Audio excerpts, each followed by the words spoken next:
Bugün başlayırıq HTML-ə. HTML nədir? HTML sizin web applicationlarınızın strukturunu əmələ gətirən, skeletini əmələ gətirən bir hypertext işarətləmə dilidir. Bir proqramlaşdırma dili deyil. Bunu bərbaşdan deyim. Sabah bir gün quizimizdə düşsə ki, HTML bir proqramlaşdırma dilidirmi? HTML bir proqramlaşdırma dili deyil. HTML bir işarətləmə dilidir. İşarətləmə dilləri özlüyündə iki yerə bölünür. Markup language'lər, bir də markdown language'lər. Bizim GitHub'da istifadə etdiyimiz readme dosyamız var idi. readme.md. Bu sondakı qısaltmanın mənasını biləmiz var? Yes. Markdown. Biz atıram, HTML üzərində hər hansı bir başlığı birazdan göstərəcəyim kimi H1 içərisində yazırıqsa, Markdown üzərindən qabağına DS qoyaraq yazırıq. Daha sonra linkləri HTML üzərində A təqindən istifadə edib yazırıqsa, Markdown üzərində linklər belə olur. Və burada sən burada URL-i yazırsan, burada da UI-də nə tər görməyini istəyirsən. Atıram burada HTTPS arası. Sən UI-də bunu görsənir. Klik edəndə arxasındakı URL aparır. Sintaks cəhətdən fərqlidirlər, amma gördükləri iş əsasən eynidir. Bizim istifadə elədiyimiz MD, onu qoydum kənara. Çox istifadə olunan bir şey deyil web proqramlaşdırma sahəsində. Markup language'lərdən HTML-i deməli başlayırıq. HTML-in proqramlaşdırma dili olmağından danışırıq. HTML bir proqramlaşdırma dili deyil. Ümumiyyətlə, hər hansısa bir, nəyinsə bir proqramlaşdırma dili olmaq üçün bizə lazım olan bəzi xüsusiyyətlər var. Versiyası olanımız var. HTML yeni bir proqramlaşdırma dili deyil və JavaScript bir proqramlaşdırma dilidir. Kifayətlə görün. Bir. Yes. HTML üzərində funksiya yaza bilmirəm. Nəysə, yarada bilirəm əslində.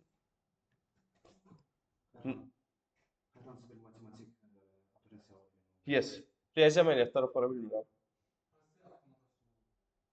Prosesi avtomatlaşdırmaq olmur.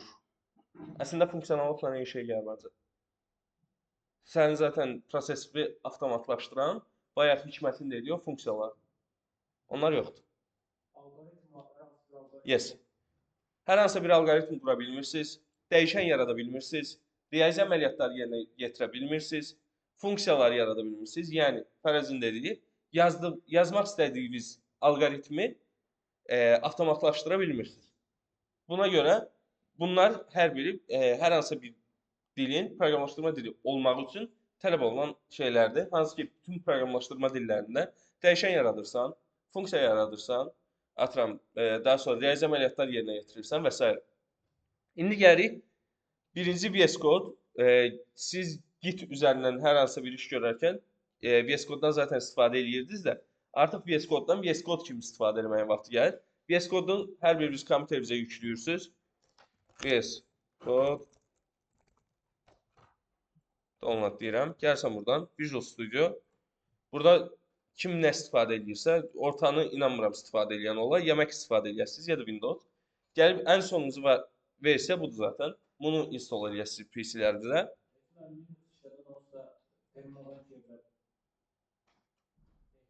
Sən çox dəxilsiz məlumatlar verirsən. Özdə Linux barədə. Niyə? Bəlkə UI adam girib browserdan yükləmək istəyir.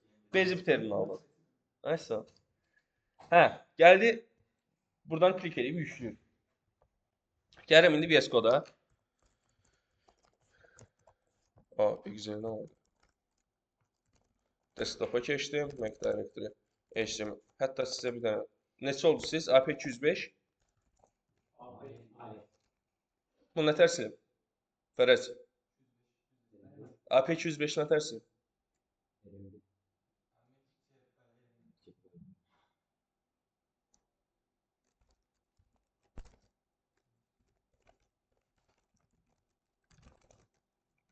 AP205.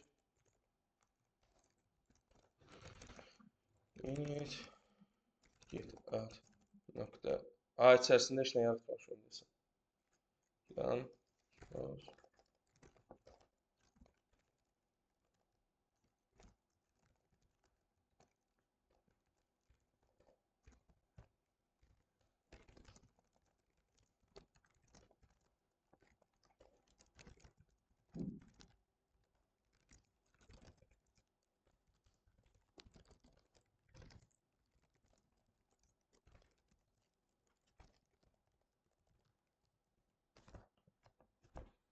Repo yaratmamışam.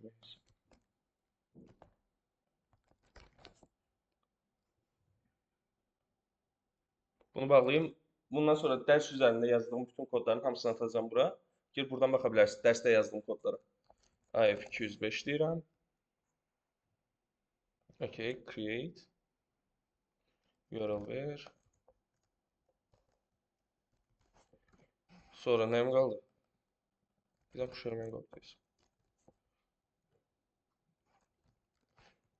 Okay, test eksi gəldi.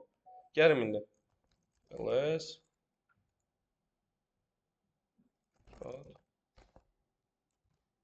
Deməli, test eksi qalsın elə ki. Gəlin bir dənə folder yaradıram. HTML deyirəm. Gəlin 1 index.html. Neylədim? Özüm üçün bir dənə HTML faylı yaratdım, düzdür? HTML fayllarını run eləmək üçün browserdan istifadə edirsiniz. Sizin kompüterinizin default browseri Edge, Brave, Opera və s. başqa bunlardan başqa biridirsə, məsləhət görürəm ki, Chrome-a dəyişəsiniz. Çünki Chrome-la işləmək digərlərindən daha rahatdır. Sən də Safari ilə Chrome dəyişə bilərsən. Səndə mütləq nəsə fərqli olacaq, ona görə deyirəm. Gözəl. Deməli, gəldim uzantı olaraq HTML dosyamı yarattım. Buna HTML, HTML kimi uzantılar deməyə xahiş edirəm. Kişinin gül kimi adı var. HTML-dir. HTML olaraq da deyək. Gələm indi birinci faylımı yaradıram. Full hamınız deyirdiniz ki, kimdən soruşmuşam? Hamı 1-2 nəfərdən başqa. Mən girişdə HTML, CSS-in bilirəm deyə gəlmişsiniz. Bir yüngül sual cavabla irəliləmək istəyirəm buradan o tərəf olan hissəni. Bir də default bayaq dedim ki, Edge, Opera, Brave-dirsə bunu necə dəyişə bilərsiniz? Gəl bura default apps yazırsınız. Gəl buradan browser tapırsınız. Hətta bura Chrome yazıram. Sorry. Gəl buradan set as default eləsəz Windows 11-də sizin default browseriniz artıq Chrome olacaq. Yəni HTML dosyanıza klik edəndə artıq Edge ilə yox, Chrome-la açmağa başlayacaq. Daha sonra başqa necə aça bilərsiniz? IF205-in içərisindən HTML-ə girdim. Birbaşa bunun üzərinə klik edərək də browser üzərindən aça bilirəm. Çünki belə deyim, əgər sizin yaratdığınız fayl bir PowerPoint faylınızsa PPTX olmalıdır uzantısı, düzdür? Klik edən zaman harda açır bunlar üçün? Yes, birbaşa PowerPoint-da. Əgər TXT-dirsə Notepad-də, əgər .word-ün qısaltmasını bilmirəm nədir, Word-də açacaq, düzdür? Əgər nöqtəsi HTML-dirsə, sən kompüterin həmin faylı sənin default browserindən açacaq. Okay? Gəlin indi. Doc.html deyə bir sətir kodum var burada. Bunun nə iş gördüyünü bilirik. Aha, 2 nəfər qaldı. 3, gözəl. Rüfət, mən səndən belə tez ələnmək gözləmirdim. Qaldırsın. Sən yalandan qaldırsın. De görüm. Bu bilirsən nə idi? O mafiya gecəsində şey eləyirlər. Mən də öyle. De görüm. Yox. Fərəz də bayaq bir yüngül yoxlamaq istədi. Belə elədi, təzdən saldı.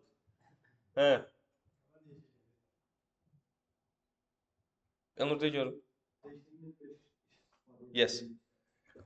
Sən çox uzaqda qalmısan. Nəsəsə yerləri dəyişir, çünki sən görmürəm orada. Plus sən o qarqaşla danışsın. Break eləyin onu. Çünki mən səsimi qaldırmaq məcburiyyətində qalıram. Yoruluram. Deməli, bu dedik ki, nəyi bildirir? Mənim yazdığım HTML kodunun versiyasının 5-ci versiya olduğunu bildirir. Yəni, HTML4 və HTML4 yazan yoxdur zaten. Varsa da geçsin sənətin daşını atsın. HTML5 versiyasında olduğunu bildirir. Daha sonra, gəlin burada HTML tagim var bir dənə. Bu HTML tagim onu bildirir ki, mənim full browser'a göndərdiyim HTML bir dənə HTML taginin içərisində olmalıdır. Burada gördüyünüz hər bir qırmızı yazıya tag deyirik uşaqlar. Və 2 cür tagimiz var. Self-closing tag, belə deyək, atıram, bir dənə imputum var. Bunun ancaq açılışı var, bağlanışı yoxdur. Bir də var ki, belə bir tagimiz var. Bunun həm açılışı, həm də bağlanışı var. Gəlin buradan Bu hissəni silirəm hələ ki. Gəl buradan danışacağam. Head və body. Head və body haqqında Yusif çox həvəslə gözləyir ki, Heç başlıq hissəsidir. O açanda Google yuxarıda yazılan hissə. Hə. Məsələn, adını qeyd etmək olur. Browserın adını məsələn. Browserla nə? Aha. Məcbur deyilsən amma, hə? Body hissəsində isə səhifənin özü haqqında olur. Məsələn, orada yazılan sözlər Gözə görüm istədiyimi deyən olacaq. Tamamilə düz deyirsən. Prosta istədiyimi demirsən. Hikmət deyəcək onu. Hə. Body belə göndərdiyimiz bütün məlumatların saxlanıldığı hissəyə body yazılır. Və səhifəyə göndərdiyimiz bütün səhifələri body içində yazıb göndərilir. Head'in içərisində yazdıqlarım webə getmir. Ne? O desktopa gedir o. Ya o barədə demirəm. Hə. Body'nin yəni başdan ayağa görsəl web səhifəsində qabağında çıxan məlumatların hamısını səhifənin body içində yazıb göndərilir. Yox, title head'ə göndərirəm, o UI-da göstərir. Head standartlarda head vasitəsilə göndərilir. Və head'də əsasən title ilə skriptlərin müxtəlif Mən səndən gözləyirdim yəni. Yəni orada görüm. Head'də əsasən əlaqələr və digər şeylər olur. Body'də isə əlaqələr dediyim məsələn CSS falan çağırır. Okey, başa düşdüm. Hamınız eyni şey deyirsiniz və hamınız düz deyirsiniz. Prosta mənim istədiyim başqadır. Emildə tuz kozurumdur. Saxlamışam axırda görüm deyəcək yoxsa deməyəcək. De görüm. Head tagi əsasən web browserı daha doğrusu bizim səhifəmiz haqqında məlumatlar göndərir. Yes. Qurban olduğum yenə yanıltmır. Hə. Deməli, headdə nəyi bildiririk? Headdə bizim belə deyək, Google-un search engine botları var. Hansı ki, bunlar gəlib mənim sayt atıram. Gəlib Chrome-a yazıram ki, elanlar. Gəlib burada çıxan saytların içərisində niyə Tapaz birinci çıxdı?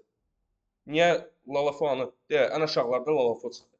Buna səbəb bizim belə deyim, head'in içərisində saytımız haqqında yetərli məlumat verməməyimiz. Yəni mən gəlib Tapazın içərisinə daxil oluram, inspektorunu açıram, gəlirəm burada head'in içərisinə baxıram. Head'in içərisində görək Google-un search botları nə qədər elan sözü tapacaq. Bir dənə meta tagi var, içərisində elanlar deyə bir şey yazıb, düzdür? Daha sonra bir dənə yenə var, burada. Bir dənə yenə burada var. Düşürəm aşağı, buralarda yenə olmalıdır. Bunların meta taglərinin əksəriyyəti bizim Google tərəfindən daha önə çıxarılmağımız üçündür. Daha sonra gəlirəm, Lalafoya baxıram. Lalafoya baxaq görək, ümumiyyətlə elə bir şey yazıblarmı? Lalafoya baxmamışıq. Inspect açılmış mı?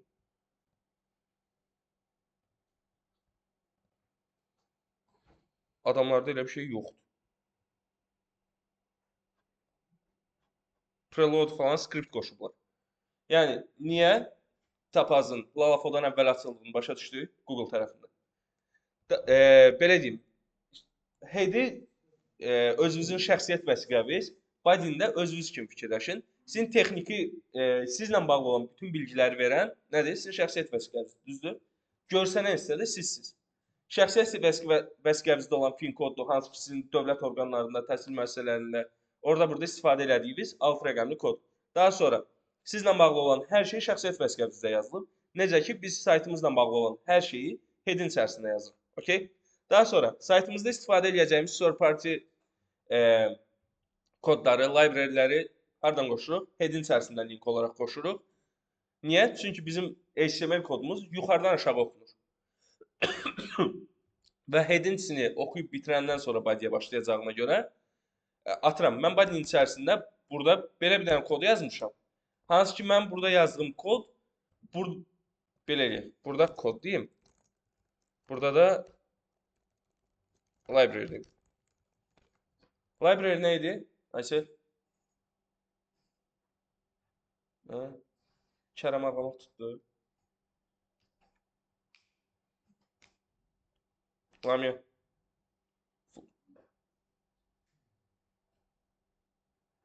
Rüfətdə görün Rüfət.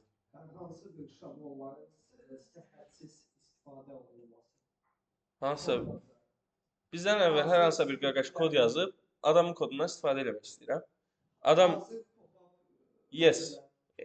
Adamın verdiyi kodu gəlib burada qoşmuşam. və adamın verdiyi kodu da burada yazmışam. Əgər mən bu şəkildə istifadə eləsəm, nə olacaq? Yuxarıdan aşağı gəlir, kodu oxuyur. Hansı ki, mən adamın kodunu hələ dartıb gətirməmişəm. Nə olacaq? İşləməyəcək. Düzdür? Amma gəlib mən bunu headin içərisində versəm, gəlin buraya yazıram. Nə edir? Gəlir yuxarıda adamın kodunu oxuyur, çəkir mənim layihəmə. Daha sonra düşür aşağıda mənim kodumu oxuyur. Görür ki, hə, bu gedir Namiqin kodundan istifadə edib. Okey, gedir açır. Aydındır? Yəni HTML kodları yuxarıdan aşağı axır. Daha sonra gəlirəm hara? Meta charset UTF-8 deyə bir şeyimiz var. Bu nə iş görür? Kimsə? Əllərə bax. Fərəc deyəcək. Aha, deyən. De görüm. Ancaq Azərbaycan dili. Biraz daha genişledim.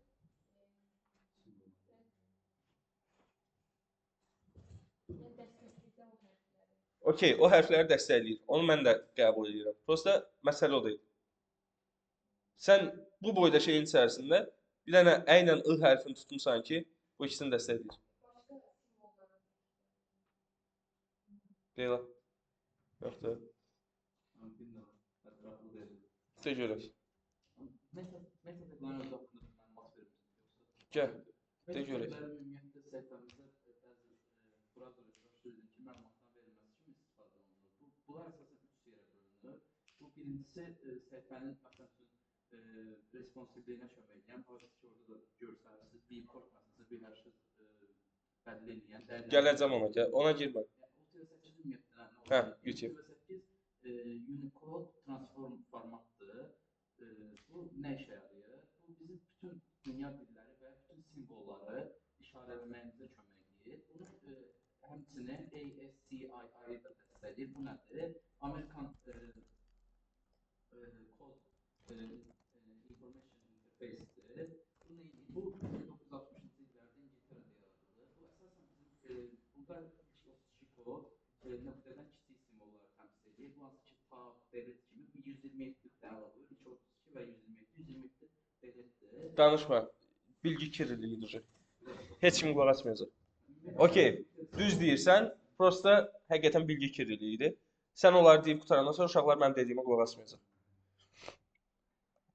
Deməli, Emil dedi, düz də dedi, lazımlıdırmı? Heç vecimizə də deyil. Universitet vaxtı. O boyda ehtiyac yoxdur. Self-study öyrənməyin o şey pisdir var. Qabağına çıxan hər şeyi oxuyursan, plus bilmirsən ki, gələcəkdə hansından istifadə edəcəksən. O qədər dediyin şeyin əslində məğzi bizim development həyatımızda nə qədər düşün o? Yoxdur. Yes. Daha sonra ikinci gəldik meta tagimizə. Hansı meta tagimizdir? Viewport. Bilənimiz var. Sən yat. De görüm.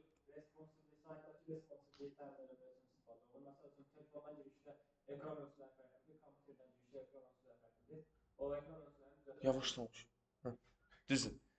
Mənim saytımın hansı device-a uyğun olaraq açılmağını bu meta tagi təyin edir. Yəni, mən eyni sayt Turbaza telefondan da daxil oluram, application-dan yox, browser üzərindən və kompüterdən də daxil oluram. Prosta birində mobile versiya açılır, birində kompüter versiyası açılır. Bunun səbəbi nədir? Burada gəlib deyir ki, viz dediyimiz mənim ekranımın uzunluğudur. Height dediyimiz hündürlüyüdür.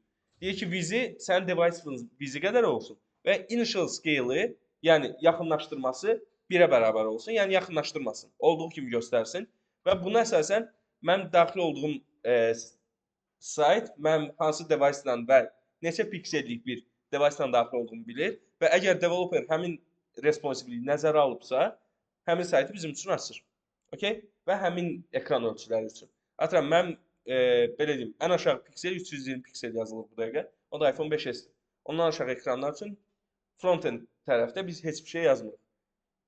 Ən yuxarıda 2560 falan da o qədər lazım deyil. Windows 40-dan sonrası lazım deyil bizə.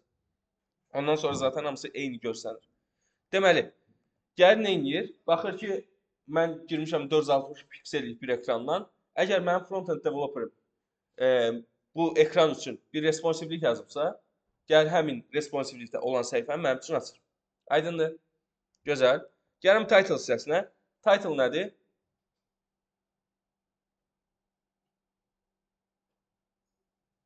Sadiq, bunu bilərsən. Basan. Yukarıda sayfaları gösteriyor. Soynik? Saytın. Hə. Yes. Mənim saytın adı deyil də, saytın adı sən bunu deyirsən yəqin ki, saytın adı bu olur əslində. Sənin tabın adıdır. Hansı tabın içərisində olduğunu bununla bildirsən. O da əslində normalda dinamik olaraq yazılır. Prosta belə deyim. Framework yazmağın bir plus cəhəti də budur.